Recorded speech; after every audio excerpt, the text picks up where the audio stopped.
Bloomberg Audio Studios. Podcasts, radio, news. You're listening to the Bloomberg Balance of Power podcast. Catch us live weekdays at noon Eastern on Apple CarPlay and Android Auto with the Bloomberg Business app. Listen on demand wherever you get your podcasts or watch us live on YouTube. Welcome to the Tuesday edition of Balance of Power here on the radio, on the satellite, and on YouTube, where we invite you, as always, to join us in our live feed. Search Bloomberg Global News. When you get to YouTube, we'll meet you there in the studio where the lights are lit, and we have a lot to talk about. It's a beautiful day here in the nation's capital. Nice day for a picnic, you might say. And that's the big plan at the White House later. Imagine cats and dogs feasting on hamburgers and hot dogs. This is the big congressional picnic at the White House. Joe Biden, 6:15 p.m., South Lawn. There will be remarks. And it's going to come after the president. You'll witness all of this live today on Bloomberg. Speaks to the nation around 2 o'clock, that's at least the schedule, about an executive order that he is about to drop. And we've talked about this a lot with great reporting from Bloomberg's White House team in the formation, the creation of this EO. We've actually been waiting for this for weeks, and here we are today. This will be the topic of conversation at the picnic. You've heard of this before if you've been with us on the program here. Reaching a certain threshold of illegal border crossings would trigger essentially a shutdown of the border, would effectively prevent new asylum claims by migrants who walk across the border until levels drop by roughly 2/3 of where they stand. Okay, so here are the actual numbers. Where's the cutoff? The measure would kick in when levels hit roughly 2,500 crossings per day. Authorities, for perspective, recorded about 4,300 crossings per day, encounters, rather, I want to be specific, per day, in April with undocumented migrants between ports of entry, the most recent data available. It gives you a sense of the numbers here. Now, when we talk about restricting the definition of asylum and so forth, included in that Senate negotiated compromise that went nowhere the end of last year, beginning of this year, we don't see so much of that in the EO, but we're going to let this come out a little bit later on today when the president speaks. Although first we speak with Fernanda Bozmoski, who was with us during the debate in the Senate and back now that we have paper at the White House. Deputy Director of the Adrienne Arsht Latin America Center at the Atlantic Council. Maria, it's great to see you. Thank you for giving us your time today. Is this the right thing for Joe Biden right now? Thanks for having me again on the show, Joe. I think that this is perhaps the most aggressive attempt from Joe Biden to address the border situation. He knows very well that elections are right around the corner. Mexico just had its election on Sunday, and we saw there will be a continuation of the Morena party under Claudia Sheinbaum. And we expect the rhetoric around immigration, trade, and Mexico to start to heat up. And I think that this is his attempt and the Democratic Party's attempt to address the numbers at the border. Well, we're going to hear a lot about this today from Democrats and Republicans, including, I'm sure, quite a bit of criticism, just as we heard from Republican lawmakers the last time around. It's interesting, though, Maria, to hear from Hispanic Democrats in the Capitol. Alex Padilla, Democrat, California. Joe Biden, quote, paralleling some of what the Trump administration tried to do unsuccessfully, unquote. Greg Caesar, Democrat, Texas, pushing back on Biden publicly if he pursues these policies. Quote, it's not going to help the president politically because I don't think Fox News is ever going to give him any credit anyway, unquote. Is there some truth to that? I think that this is, again, his attempt to appear domestically as he's tough on the border and immigration. One of his talking points might be later tonight that he tried to do this in a bipartisan manner earlier this year, and it didn't happen. And now this is what he has to do in order to bring those numbers back down. I want to mention that a statement is just out from the White House on this. even though we've not heard from the president yet. This is official, Maria. Quote, "We must be clear. This cannot achieve the same results as congressional action, and it does not provide the critical personnel and funding needed to further secure our southern border. Congress still must act," unquote. But you don't expect that to happen, do you? Well, I think it's quite unlikely, but at the end of the day, and I think that if we read between the lines on that statement that you just read, this is a Band-Aid. This is a Band-Aid to a much bigger wound that needs aggressive surgery, and it needs a team of people from both sides of the aisle to come together and start to address something that is very clearly broken, which is the immigration policies of this system of this country. Well, so this is far from comprehensive, right? This would lower the number of daily crossings that would allow the president a better story to tell. And I guess even if this were made permanent, it still wouldn't address the issue of demand at our southern border or security surrounding it, right? Correct. And this executive action that has been unveiled today does nothing to address the issues that are driving thousands of people to the U.S. southern border every single day. And that's, as you've just mentioned, it's everything from security in Latin America and the Caribbean, it's economic opportunities. This is not addressing at all the root causes of migration. What we see at the border is just a symptom of a much larger problem that begins, as we repeatedly say, 3,000 miles south of the U.S. border. Yeah, well, let's talk about that for a minute, because we spent quite a bit of time yesterday talking about Claudia Sheinbaum and a remarkable and historic election in Mexico. What is it going to mean, though, for policy at the border? The timing here is, I'm guessing, pretty difficult for this Mexican president-elect. 24 hours later, Joe Biden is rolling out an executive order to potentially close the border. But as a protege of President AMLO, or should we expect the same policies from Mexico?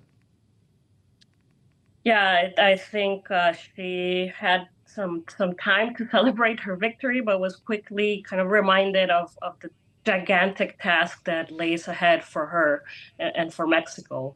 The timing of this executive order is probably not coincidental at all. He was waiting for that election on Sunday. Claudia thus far has said that she thinks the United States can do more to address, again, the pushing factors in Central America and Latin America and the Caribbean. We expect to see some continuation from the Sheinbaum administration on the policies that President López Obrador has carried out thus far.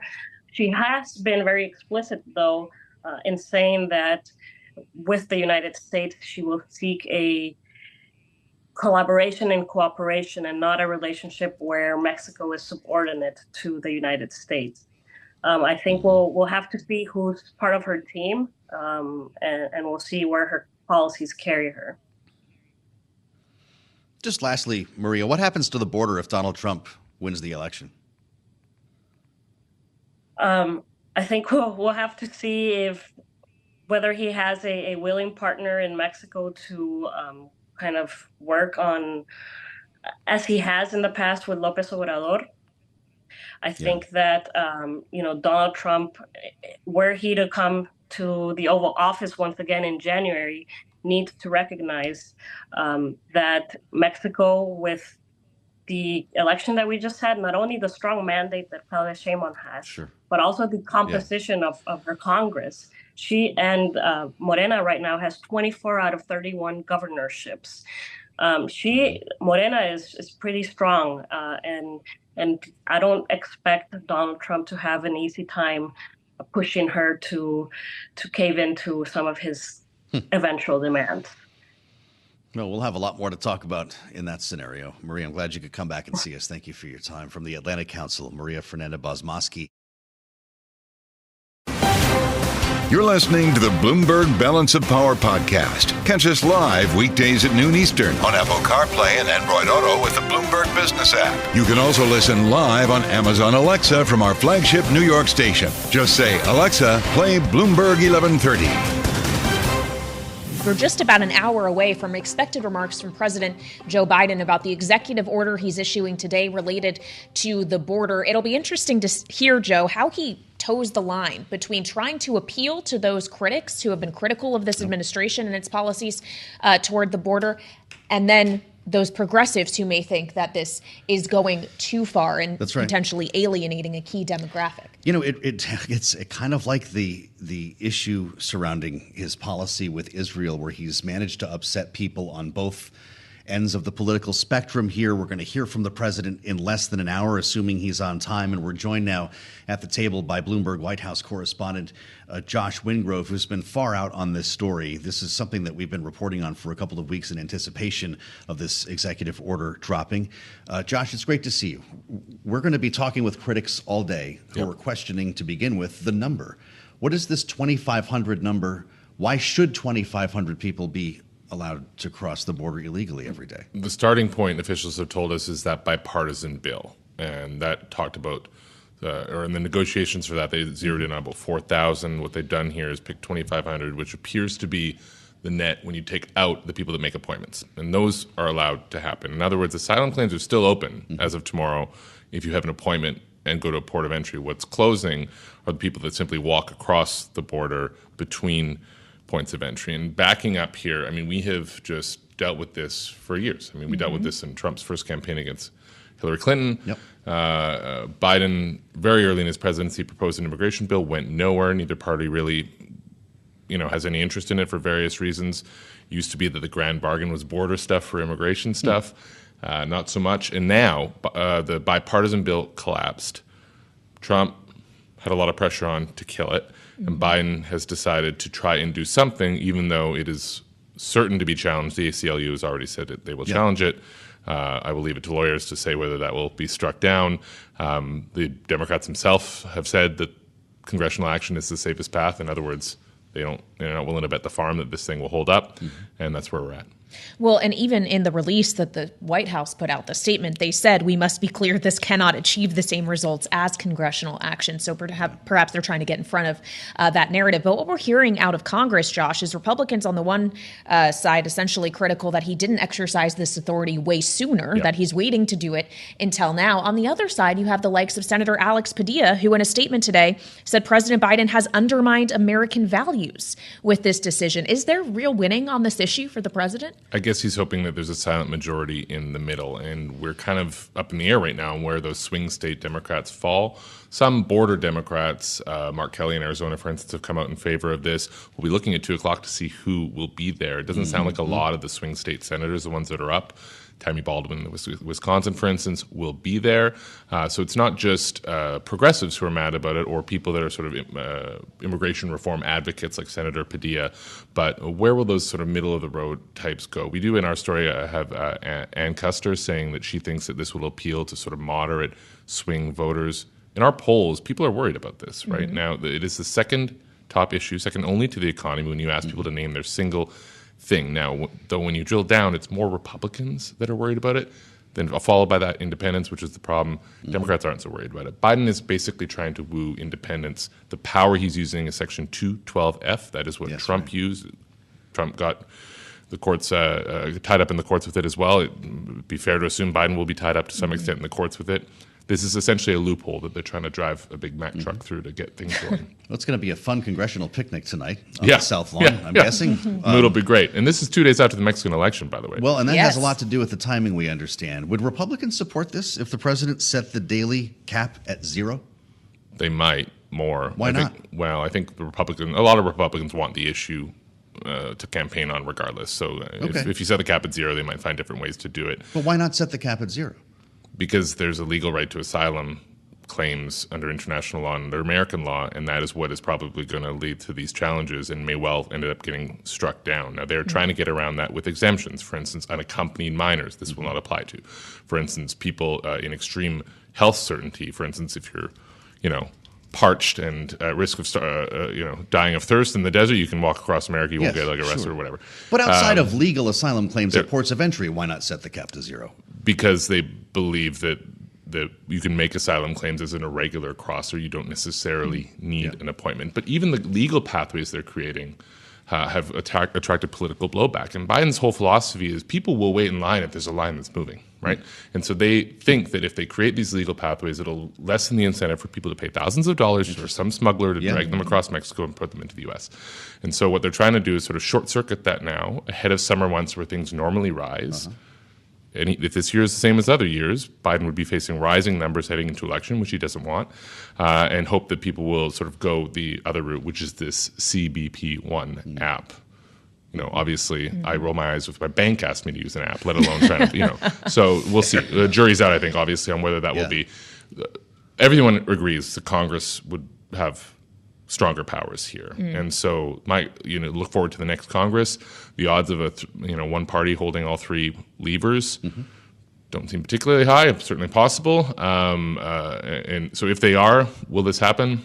I don't know. Some of the Republicans who were fans of the original bipartisan bill urged their Republican colleagues to take it because they didn't think Democrats would have as much incentive to make a deal. So even if Republicans were to sweep the House, Senate, and presidency in the elections, the odds that they get a comprehensive reform through, I don't know.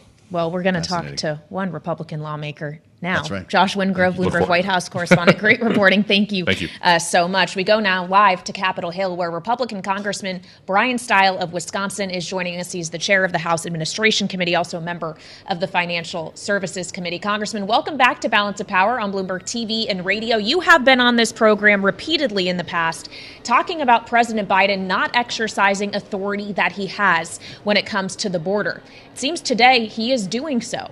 Does he deserve credit for that? What he's doing today is woefully insufficient. Joe asked the right question. Why not set it at zero? And it should be noted that this only addresses one of the three key buckets of individuals who are entering the country. This is addressing the bucket of individuals who are entering through non-ports of entry. Think about somebody wading across the Rio Grande River and coming in and claiming asylum. We saw about 2.4 million of those individuals last year. This would throttle that down to about 900,000 individuals. It does nothing to address what we call known gotaways. Last year, roughly 600,000 individuals who were observed entering the country, but who got away, and we have no idea who those individuals are. And the third bucket is the 1,500 individuals a day, roughly another 500,000 people per year who are coming through legal ports of entry. And so the action by the president is woefully insufficient to a challenge as large as he has created. He needs to take a series of executive actions, all of which are under his authority, to actually and truly secure the border. Well, I do know that you want more, Congressman, and I anticipated that you would give us an answer like that. But if this would, in fact, lower crossings, illegal crossings on any level, and it appears to be by thousands, why not do this now and ask for more after? There's nothing wrong with the president taking this executive action, but I think it's important for the American people to realize that this is woefully insufficient to address the crisis that he has created at the U.S.-Mexico border. The crisis is being felt not just in communities along the border, but being felt in my home state of Wisconsin and across the country. And so the president needs to take a series of executive actions, most importantly, to reinstate stay in Mexico, end the catch and release program, and end the abuse of the parole system, and restart border wall construction immediately.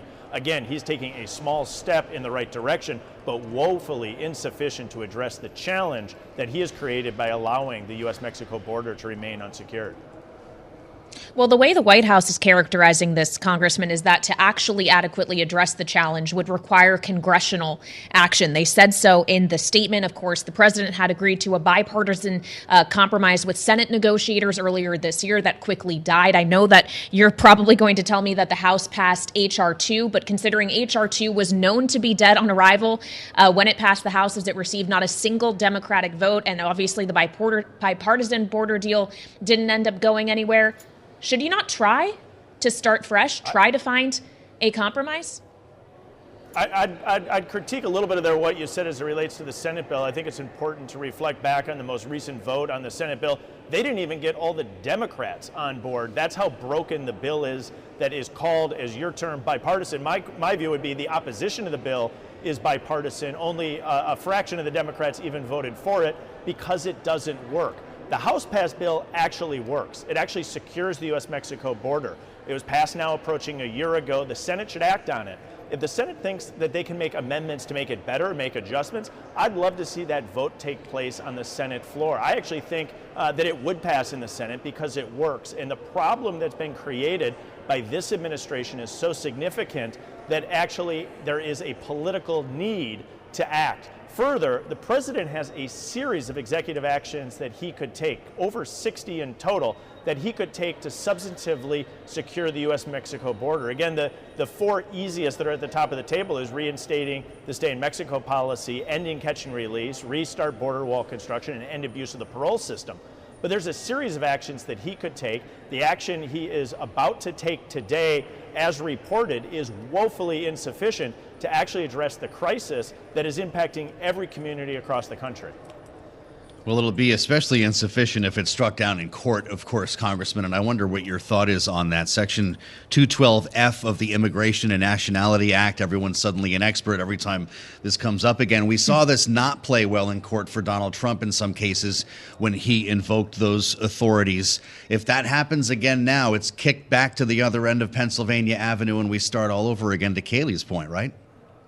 Well, this is in large part where the House-passed border security package is so essential. We make essential reforms to the asylum system to end the abuse of the process. Importantly, what we're seeing right now is when individuals illegally enter the United States, they're often released with a notice to appear. In other words, a court date 3, 4, 5 years out. And at that point, they're released into the country and able to travel freely. What we should do is dramatically accelerate the process that we're reviewing those cases. And again, when they're reviewed, about 98% are ultimately rejected, meaning the vast majority of the individuals coming into the United States illegally are actually making an asylum claim that when adjudicated, when heard by a judge, are found to not be valid. And so we could dramatically increase the rate and scope of how we're processing those claims. Again, the House-passed border security package makes those adjustments to our asylum laws that are essential. If the court chooses to strike this down, which I don't think that they should do, but if they did, all the more reason the Senate should act on the House-passed border security legislation.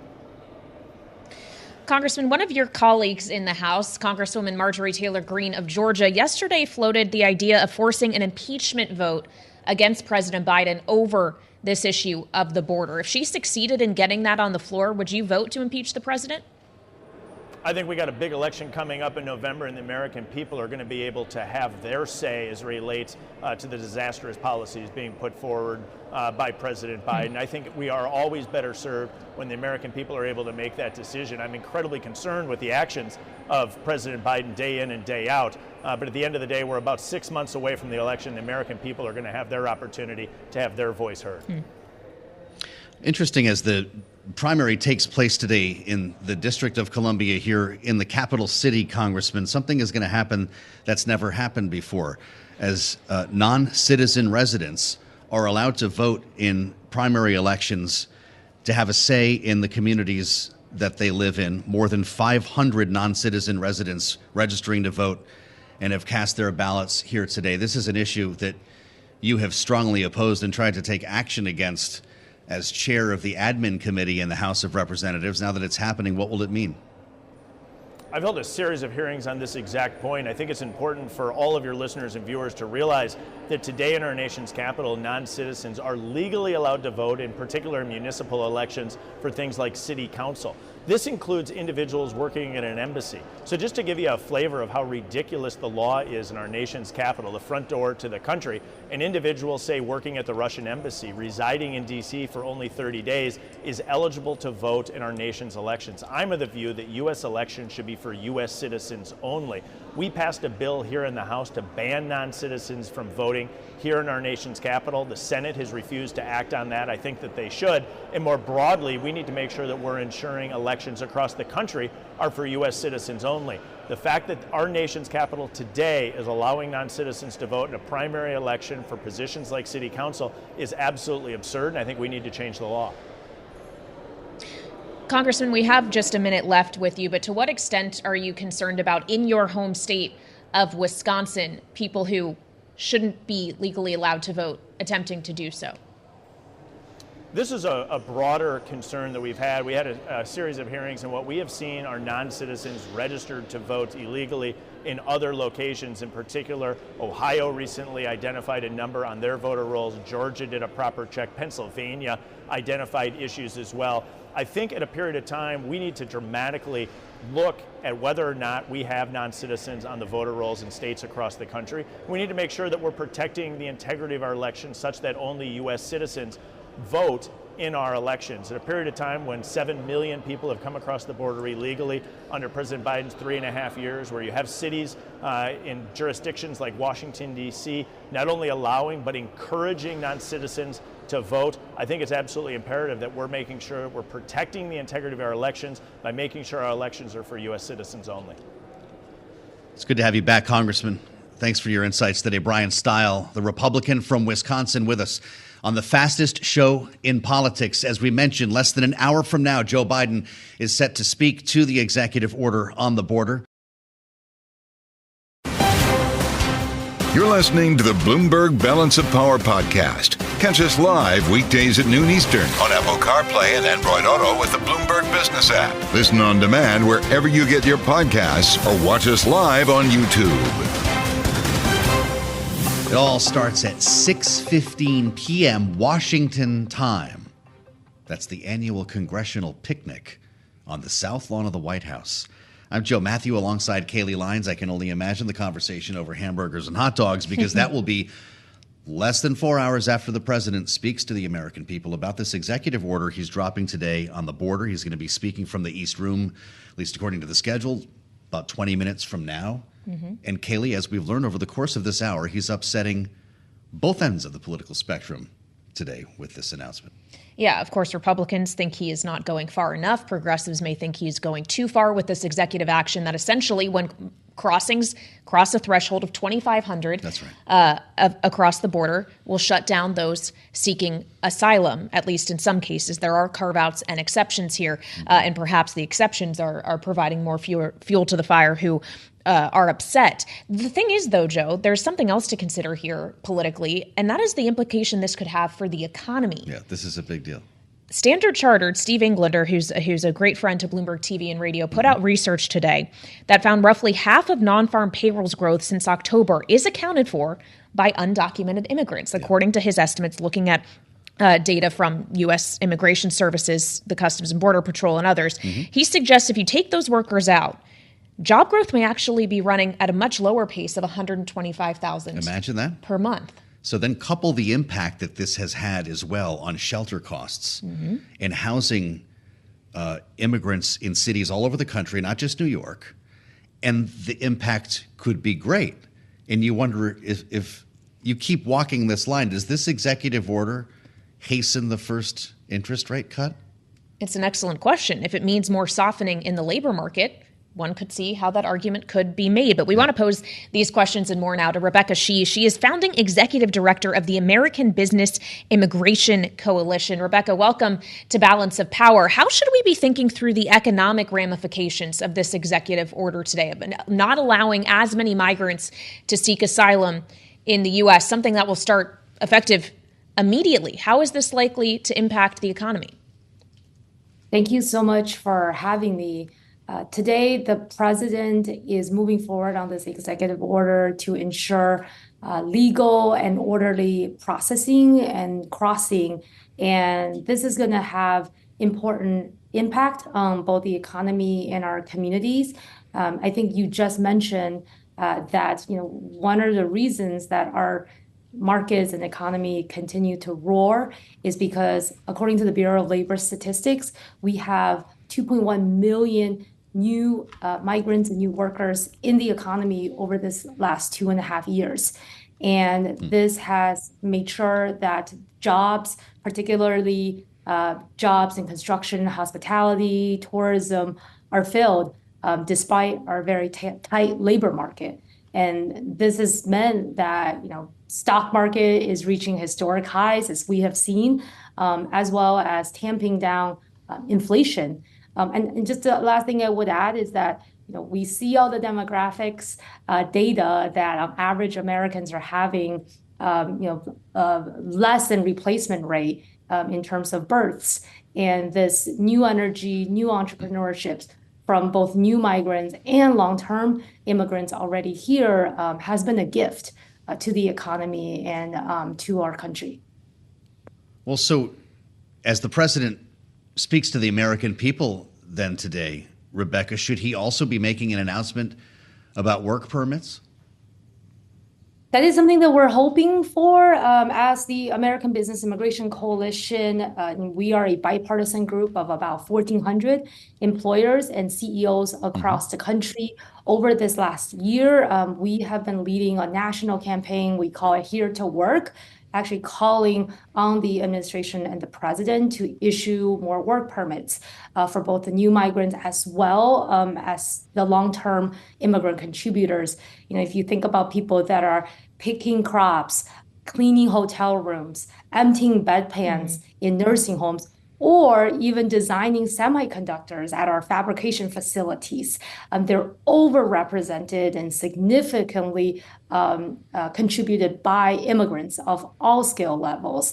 So having more work permits, legal work permits in the marketplace is a good thing. It's a good thing for employers, is a good thing to protect immigrant workers from exploitation, and it raises wages and depresses inflation for every American consumer. And if nothing else, we've seen that work over this last 2.5 years. Well, Rebecca, you just said there that you've been pushing the White House and the Biden administration to do more in that effort. Is that effort something they can carry entirely alone? The administration and the White House, when it put out a statement today, talked about how realistically, to get more substantive reform, you need congressional action. What are the limits of what President Biden himself is able to do unilaterally?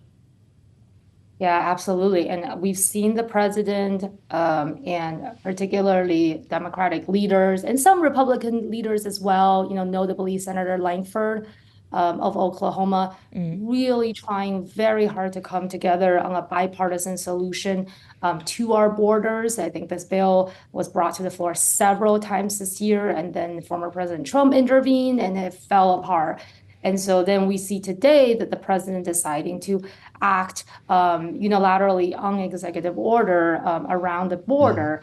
So similarly, given the gridlock in this Congress, that the executive action on work permits can continue and also be granted for people, particularly people that have been here for decades working. Many of them are married to U.S. citizens. We actually have 1.1 million U.S. citizens in our country who are married to undocumented spouses on average for 16 years. Just kind of bonkers to think about that people with such deep roots in our nation are still unable to have a path to permanence because of our broken immigration system. So I think to your point, ideally, right, things are done on a bipartisan basis by congressional action, but we've just seen this Congress again and again, even on something that both sides have agreed on, like border security, we can't even make any progress. And so as such, we're calling on the president to also do executive action on legal work permits and something that everyday Americans support. Well, as you call on this president to take action, having referred to the 1,400 CEOs and employers you represent, Rebecca, this is an election year. Who do they trust more with reforming the immigration system, Joe Biden or Donald Trump? I would say that just where we are on the issue has been, sadly a failure of both sides. I mean, we are operating under a menagerie of the alphabet soup for our visa system that was created in 1986. So over nearly 40 years ago was the last time we had a reform to our immigration system. And our economy today, it doesn't look anywhere like how it looked in 1986. And so the politics always keep getting in the way of this issue. And And the thing is that just everyday Americans understand that we need to have legal, orderly border crossings, and as well as bring people out of the shadow, especially people that have been here working, paying taxes for decades with American family members. Just again and again, for our dreamers, for our mixed status families, it always polls so well. It doesn't change because Americans know that those are the right solutions to fix this super outdated and just honestly beyond frustrating immigration issue. Rebecca, it's great to have you. Rebecca Shih, founding executive director of the American Business Immigration Coalition. You're listening to the Bloomberg Balance of Power podcast. Catch us live weekdays at noon Eastern on Apple CarPlay and Android Auto with the Bloomberg Business app. You can also listen live on Amazon Alexa from our flagship New York station. Just say, Alexa, play Bloomberg 1130. It's not just any Tuesday, it's a primary Tuesday Yes, in a number of states. happy primary day. Largely stopped paying attention to primaries as we have our presumptive presidential nominees. That doesn't mean that they're not worthy of at least some analysis, considering we do have primaries in Montana, which is going to be a key state in deciding the balance of the Senate, as well as in New Jersey, where there has been a lot of political intrigue about not just Senator Bob Menendez, who is currently on trial for bribery charges, but his son, who is facing a primary challenger today. And shares the same first name. So it's interesting that, as we've been hearing from folks on the ground, some of the campaign signs have gone from Menendez to Rob because of a difficult association here with what his dad's going through. That's New Jersey's 8th District. Kailey, and we can look ahead to some of these primaries, but of course it's all against the backdrop of this protest vote that we've been hearing about and watching just about every Tuesday. How many Nikki Haley votes will there be in the Republican primary in a state like New Jersey? That will be part of the story tonight as well. Absolutely. As we've seen continuously, something in the ballpark of 20% of the Republican primary vote still going to Nikki Haley, even though she suspended her campaign months ago. This will be the first time, though, we get those results after Donald Trump's guilty conviction. Yeah. And I wonder if it will actually prove to be a tell as to how many more voters are trying to protest the fact that he's the presumptive nominee. Really great point. Let's see what the panel thinks about it. Jeannie Shanzano and Rick Davis are with us, our signature panel, Bloomberg Politics contributors on Bloomberg TV and radio. What's your thought on that, Rick, as we anticipate votes tonight? Could we see an uptick for Nikki Haley following the guilty verdict, or might it look like the opposite? Yeah, it's a good question. I mean, there's definitely been a rallying around Donald Trump to be expected after the indictment. Republicans, they still want to win elections, and he's the top of the ticket, whether they like it or not. And yet, Nikki Haley's been cruising around 20 to 30% of the primary ballot. And in most of these states that have been selecting primary candidates since the presumptive nominee has, sort of taken charge. So this will be interesting. I think it's a bit of a tell. I've never put much credence on primary results as it relates to general election, and there's no real track record that they have an impact.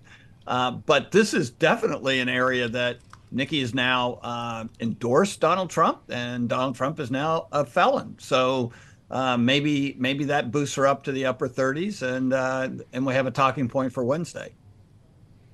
Well, Jeannie, if that indeed does transpire, is that more telling than the mixed polls that we have gotten in the days after the verdict? Because that's real votes being cast. It is. And, for somebody to go out in a primary where, at least at the top of the ticket in this case, it doesn't matter all too much because, of course, we know who the presumptive nominees are on both sides. It is a tell. And I'm not sure how this is going to come off, quite frankly, because you could see it going either way. You could see people who, as it settles in that this is a convicted felon, say, hey, I'm going to go out there and cast my vote for somebody else. Or to Rick's point, you could see a sort of rally around the Trump effect, and people say this was political persecution. These are all Republicans for the most part voting in a primary after all, and it goes in the opposite direction. So I think we have to wait and see where this pans out, but I think it is a tell in terms of at least where Republicans are in this case. And of course, as you look at the Democratic side, Joe Biden wants to make sure that there is not a lot of, loss to an independent third-party candidate because of what's going on in the Gaza Strip or any other issue. So on both sides, it is sort of an indication as to how at least the base of their party is feeling. Well, you mentioned the Trump effect in the House, and it brings me to what's happening today, Jeannie. I'd love both of your take on this because we've had a knockdown, drag-out hearing with the Attorney General, Merrick Garland. Everyone knew that would be the case as he testifies before some serious Republican critics here on the Judiciary Committee. This is Jim Jordan's committee. And he came out swinging in his own prepared remarks to try to blunt some of this.